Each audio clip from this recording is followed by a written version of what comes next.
हम चैतन्य आश्रम मैनपुरिया मंदसौर में हैं। यहाँ पर हम मणि महेश जी महाराज के साथ में हैं। हम बात कर जानना चाहेंगे कि किस तरह से धर्म को बढ़ावा मिले और किस तरह से वर्तमान में सनातन धर्म में जो स्थितियाँ हैं उसमें युवाओं को किस तरह से सनातन से जोड़ा जा सकता है और किस तरह से सनातन धर्म की मजबूती के लिए, धर्म के बढ़ावा के लिए किस तरह से काम किया जा सकता है और संत समाज इसमें किस तरह से अपना काम कर रहा है और कितना सहयोग संत समाज की तरफ से मिल रहा है और क्या कुछ अपेक्षा है और जो सनातन धर्म की मजबूती के लिए क्या प्रयास किए जा सकते हैं, हम बात करेंगे मणि महेश चैतन्य जी महाराज से। आदर जय श्री कृष्ण। आपके सभी दर्शकों को भगवान पशुपतिनाथ महादेव की कृपा आपके सभी दर्शकों पर बनी रहे। सभी को अभिवादन करते हुए, क्योंकि आपके जो प्रश्न है वो बहुत सामान्य नहीं है, बहुत उच्च स्तरीय है और उनके कोई सामान्य उत्तर भी नहीं हो सकते। सबसे पहले तो आपका प्रश्न है कि सनातन धर्म को सुदृढ़ कैसे किया जाए। तो सनातन धर्म को सुदृढ़ करने वाला केवल परमात्मा है और ये अपने आप में वैसे सुदृढ़ है। कई बार हम लोग ऐसा देखते हैं कि हिंदुत्व हिंदुत्व की बातें करके लोग अपनी चर्चाएं बढ़ा लेते हैं। ईश्वर पूजा से भटका कर व्यक्ति पूजा को लोग प्रधानता दे देते हैं। सनातन धर्म हम सबको मजबूत करने वाला है। वयम राष्ट्रे जागृयाम पुरोहितः, हमारे यहाँ शास्त्रीय जो सिद्धांत है, उत्तिष्ठत जागृत प्राप्य वरान निबोधत, हमारे यहाँ शास्त्रीय जो सिद्धांत है तो उसके अनुसार क्या है कि सनातन धर्म तो पूरे विश्व को सबको मजबूती प्रदान करने वाला है, अभयता देने वाला, निर्भयता देने वाला है। तो रही बात इसमें युवाओं को कैसे जोड़ा जाए, वर्तमान में आप देखेंगे कि युवाओं को ही नहीं,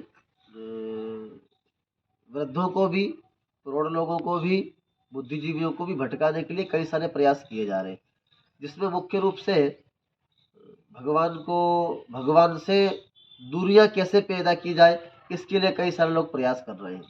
सनातन धर्म के जो मूल आधार हैं उनमें सबसे पहले मंदिर, फिर संत, गौशालाएं और आश्रम, ये चार जो है इसके मूल स्तंभ है जिनके आधार पर ये पूरा टिका हुआ है। तो लोग जो है वो यह चाहते हैं कि हमारे जो सनातन धर्मी लोग अगर वो मंदिर जाना बंद कर देंगे तो नाम भले ही किसी का रामलाल है या किसी का कृष्ण किसी का नाम है या किसी का श्यामलाल नाम है, नाम भले ही उसका कुछ भी हो, लेकिन अगर वो मंदिर नहीं जाता है, उसकी शिखा नहीं है, उसके सूत्र नहीं है, उसकी तिलक नहीं है, अगर वो पूजा नहीं करता है, पाठ नहीं करता है, तो सबसे पहले सनातन धर्म को कमजोर करने के लिए लोग इस तरह का प्रयास करते हैं कि लोगों को मंदिर जाने से रोको। इसलिए कई सारे संस्थाएं भी काम कर रही है इस पर। तेजी से वो लोग सफलता की ओर भी हम लोग देखे जा रहे हैं कि वो बड़ी तेजी से, उनकी बड़ी भीड़ है और मंदिर जाने से लोगों को रोक रहे हैं, मूर्ति पूजा से लोगों को रोक रहे हैं। एक ही तर्क वो लोग देते हैं, ये तो पत्थर है, पत्थर पूजा से क्या होगा, ये तो पत्थर है, पत्थर पूजा से क्या होगा, तो हमने मूर्तियां बनाई है, इनकी पूजा से क्या होगा, सब जगह भगवान व्याप्त है, सब जगह ईश्वर व्याप्त है, इसलिए पूजा की आवश्यकता नहीं। इस तरह के लोग तर्क दे करके और ये विभिन्न प्रकार के प्रयास करते हैं। जैसे ये हमारा शरीर है, इस पूरे शरीर में हम व्याप्त हैं। अंगूठे में भी मैं हूँ, घुटने में भी मैं हूँ, सीने में भी मैं हूँ, गले में भी मैं हूँ, सब जगह मैं हूँ।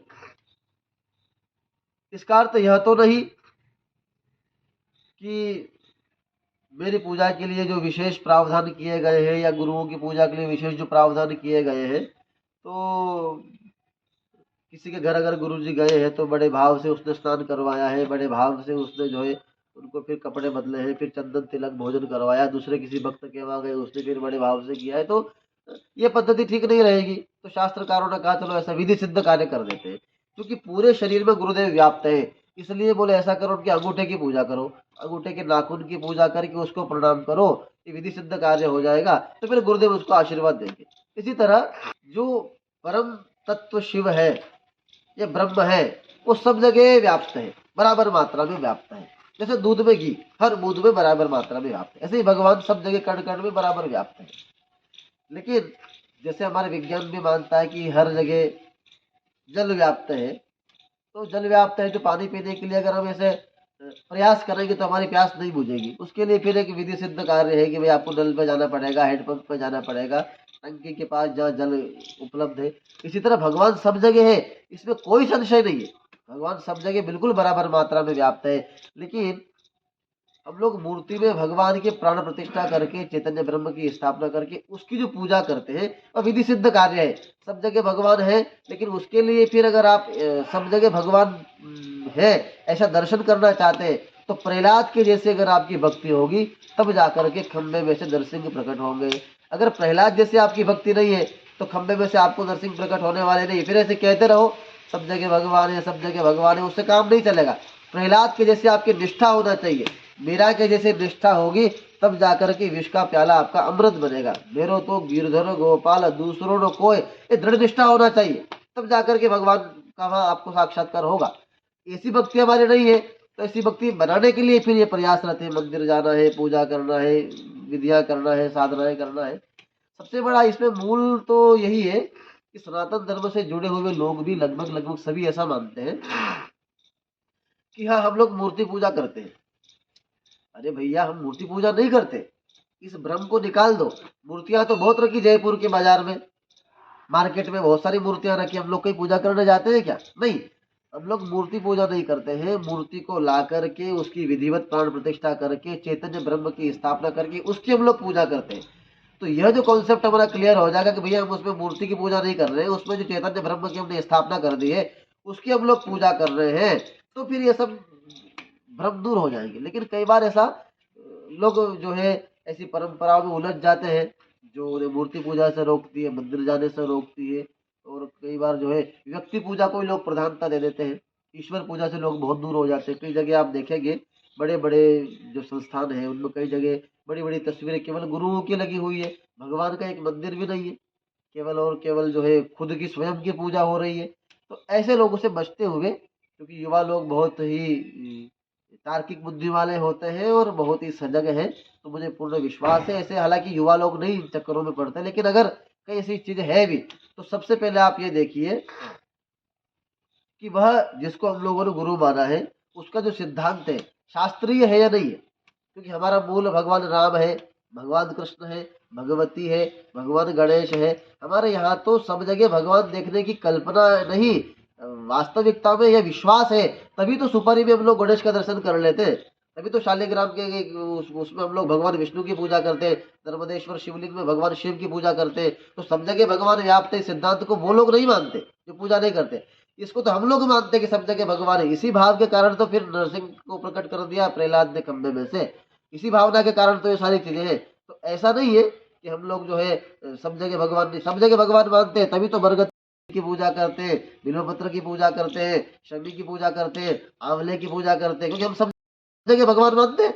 इसीलिए तो हर कहीं किसी चीज को लात लग जाती है, किसी वस्तु को, तो सनातन धर्म में बड़ी बड़ी है पद्धति, वस्तु को अगर लात लग गई आपकी चलते हुए तो उसको फिर छूते, पैर से प्रणाम कर, हाथ से फिर छू के प्रणाम करते हैं, गलती हो गई क्योंकि सब जगह भगवान है। तो यह जो कई बार आप देखें कई द्रव्य रखा हुआ है, कोई पदार्थ रखा हुआ है, अगर पैर से उल्लंघन किसी ने कर दिया तो तत्काल घर वाले डांट देते हैं, अरे उसको प्रणाम करो, तुमने पैर से उल्लंघन कर दिया।